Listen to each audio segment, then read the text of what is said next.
En abril de 1999, sucede uno de los acontecimientos más letales en la historia de los Estados Unidos. Este año en particular y esa época era turbulenta conforme se acercaba el año 2000. A la par, la carrera de varios artistas iba en ascenso, algunos como Rammstein, Slipknot o Marilyn Manson. Este último especialmente se convirtió en el blanco de los medios. Acusaciones como de que los responsables eran fanáticos comenzaron a surgir, y todo esto llegó a tal grado que su carrera estuvo a punto de terminar. Hoy conocerás esta historia a detalle, desde las acusaciones y las referencias que ha dejado sobre este acontecimiento en su carrera, y mucho más en un solo video.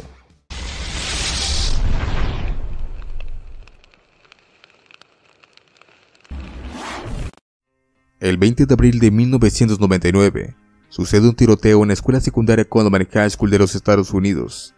Un acontecimiento trágico que conmovió a este país e hizo eco en el mundo entero. Aquel día cobró la vida de 15 personas, incluyendo los causantes, y más de 20 heridos. Los responsables fueron dos jóvenes, Eric Harris y Dylan Klebold, de 18 y 17 años respectivamente. Este acontecimiento, además de la conmoción, también creó un intenso debate sobre cuáles pudieron ser los motivos que influyeron en estos dos jóvenes. Algunos afirmaron que fue el presunto bullying, otros culparon a los videojuegos, y otros más, como era de esperarse, culparon a la música, pero no a cualquier género, sino uno que el conservadurismo estadounidense había intentado censurar una década antes, y que ya había sido blanco de diversos políticos. Esta acusación surge debido a que los responsables eran fanáticos de la banda de origen alemán KMFDM. Eric Harris había publicado en internet la letra de 3 canciones de la banda, y el ataque se realizó el mismo día en que se publica su 10º álbum, titulado Adiós. Ante esto, los medios comenzaron a exprimir cada detalle del acontecimiento, y los vínculos parecían salir de todos lados. La banda emitió un comunicado dando el pésame a los familiares de las víctimas, y mostrando su apoyo a los afectados. Dijeron estar consternados, y que la banda era una forma de arte, no un partido político. También recalcaron que su música estaba en contra de la guerra, la opresión, el fascismo y la violencia contra los demás, y rechazaron que tuvieran algún tipo de creencia nazi como se especuló en algunos medios, ya que el día del ataque también era el cumpleaños de Hitler. Otra banda señalada fue Rammstein, cuya carrera iba en ascenso, y por lo mismo algunos no veían con buenos ojos aquella nueva banda alemana. Supuestamente ambos jóvenes escuchaban su música. Ellos en un comunicado dejaron en claro que no tenían un contenido lírico ni creencias políticas que pudieran haber influido en tal comportamiento. Además culminaron con: los miembros de Rammstein tienen hijos propios, a quienes se esfuerzan continuamente por inculcar valores saludables y no violentos. Sin embargo, con Marilyn Manson las cosas fueron mucho peor. Al ser un artista local y tal vez el más controvertido y extravagante de esa época en Estados Unidos, su música fue rápidamente vinculada con los acontecimientos. Un hombre de nombre Kenny Moore, que era vicepresidente de una organización que estaba en contra de la censura del rock, declaró que ni siquiera se había levantado la escena del crimen, y los medios ya habían un culpable: la música. Angry, heavy metal, subculture. Estamos hablando de una época en la que era común que se difundieran cosas como que sus conciertos eran bestiales, y que incluso se sacrificaban animales. Rumores falsos pero que mucha gente se creía, aunado a que su nombre artístico ya era polémico en sí mismo. Apenas un año antes había arrancado las páginas de una Biblia, lo que causó aún más el repudio de grupos religiosos y de la sociedad civil, sobre todo de padres de familia, pero al mismo tiempo se había convertido en una especie de líder, de una juventud rebelde e incomprendida que se refugiaba en su música. Mientras para muchos su música era desagradable y sus conciertos debían ser prohibidos, para otros era un estandarte en la guerra contra la censura.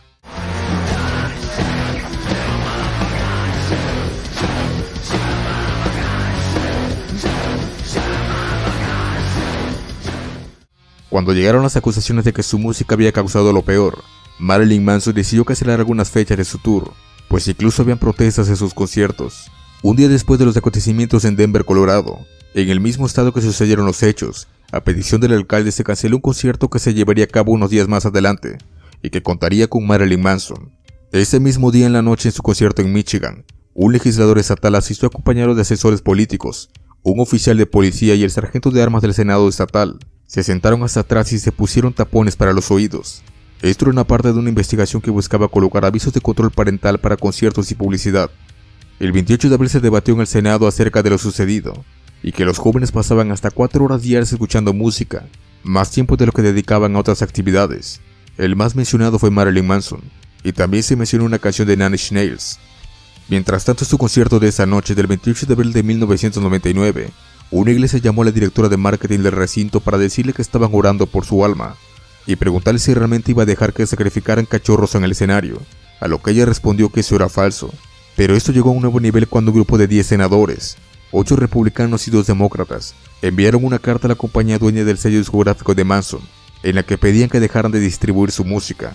Parte de la carta decía: varios informes de prensa han indicado que los jóvenes asesinos a menudo citaban e imitaban a uno de sus artistas, Marilyn Manson.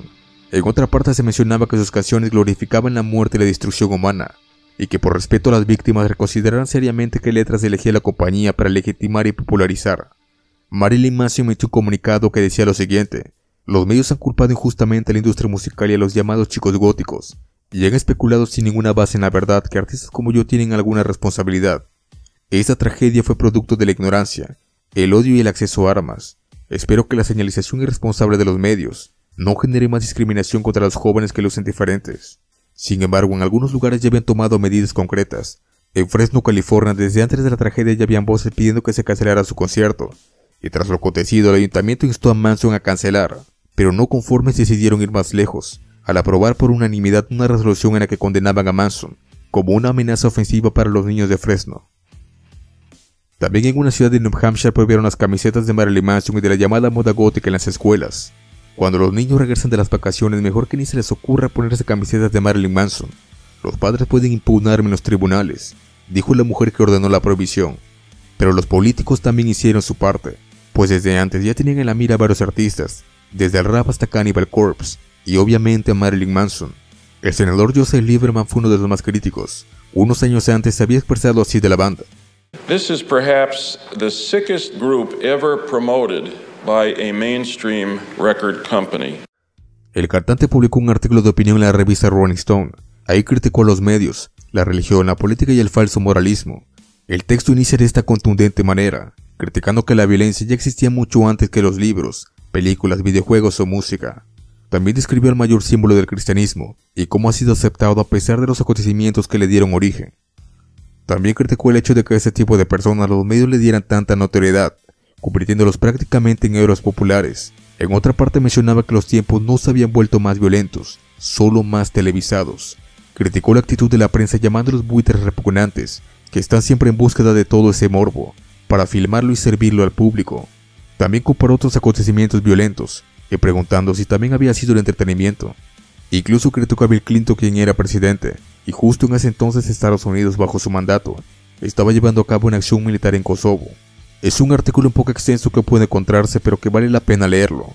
En otras partes ataca en sí la cultura de Estados Unidos y la excesiva cobertura que los medios hicieron de cada cosa acerca de lo sucedido, culminando con que el diablo al que culpamos de nuestras atrocidades es en realidad cada uno de nosotros. El 4 de mayo de 1999, justo un día antes de que Manson retomara su gira, hubo una audiencia en el Senado sobre la comercialización y distribución de contenido considerado violento a menores, tanto por la televisión, el cine, videojuegos y la música. Marilyn Manson de nueva cuenta volvió a ser el blanco de ataques, e incluso mencionaron a la película Matrix. Al finalizar su gira en agosto, Manson se alejó de los medios. Lo acontecido con Columbine no era el primero que se le achacaba a la música, en concreto al metal, pero sí el más grave y mediático. Más de 10 años antes había pasado algo similar con el asesino en serie Richard Ramírez, que era fanático sobre todo de AC/DC, y deambuló incluso por la zona donde el thrash metal tenía su auge, y estando en prisión pudo salir en un video de Metallica. En ese entonces Angus Young se defendió diciendo en pocas palabras que las acusaciones eran ridículas.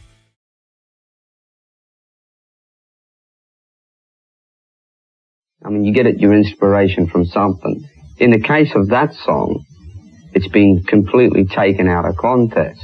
The story come from, mainly there was a guy that used to steal underwear off people's laundry lines. And that inspired, well, it wasn't Brian that wrote the lyrics, it was a guy, Bon Scott, since dead. That inspired him to go out and write a song about that. That's what Night Prowler's about. That's what Night Prowler is about. Congress has been holding hearings recently on the subject of whether there should be warning labels on records whose lyrics are judged objectionable. A prime target for those who favor the labels? AC/DC. Tras apartarse de la vida pública, cuando reaparece, Manson ahora tenía una actitud más confrontativa hacia quienes le habían señalado y quienes lo seguían haciendo. En noviembre del año 2000 lanza su cuarto álbum titulado Hollywood y The Shadow of the Valley of Death. Sus 3 sencillos titulados Disposable Things The Fight Song y The Nobody se menciona que son una referencia a Columbine, por lo menos en esta última es más que claro. La canción tomó su nombre de una famosa frase que pronunció el asesino de John Lennon, quien dijo que era un señor don nadie hasta que asesinó al artista. Esta canción es una crítica hacia la forma en la que se manejó en los medios lo sucedido. En una parte trata de entender los pensamientos de los dos jóvenes, y en otra parte es la crítica.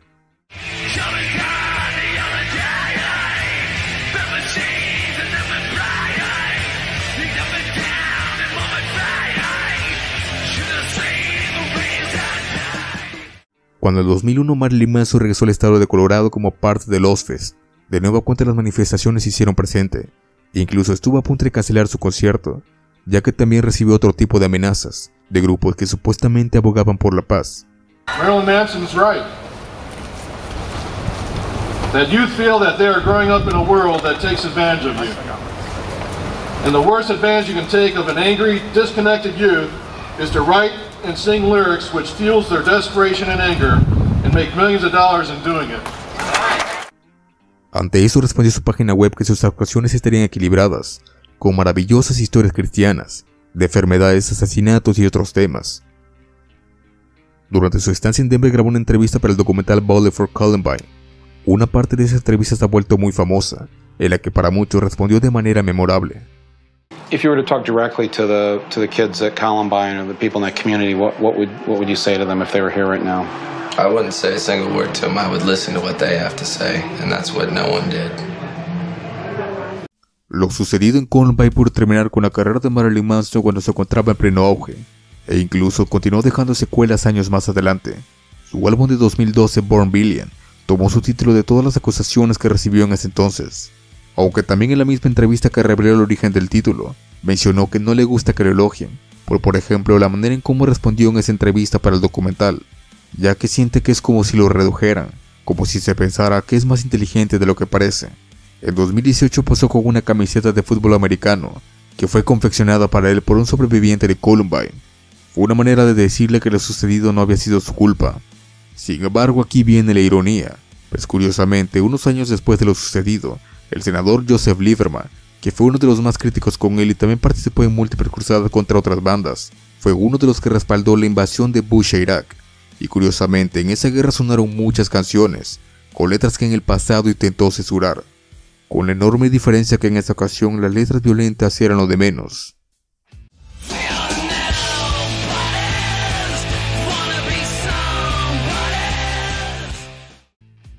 Si el video te gustó, suscríbete y comparte, y escribe tu opinión en la parte de los comentarios acerca de este tema. En tu pantalla estás viendo más videos. Por mi parte ha sido todo y nos vemos pronto con una nueva historia. Hasta la próxima.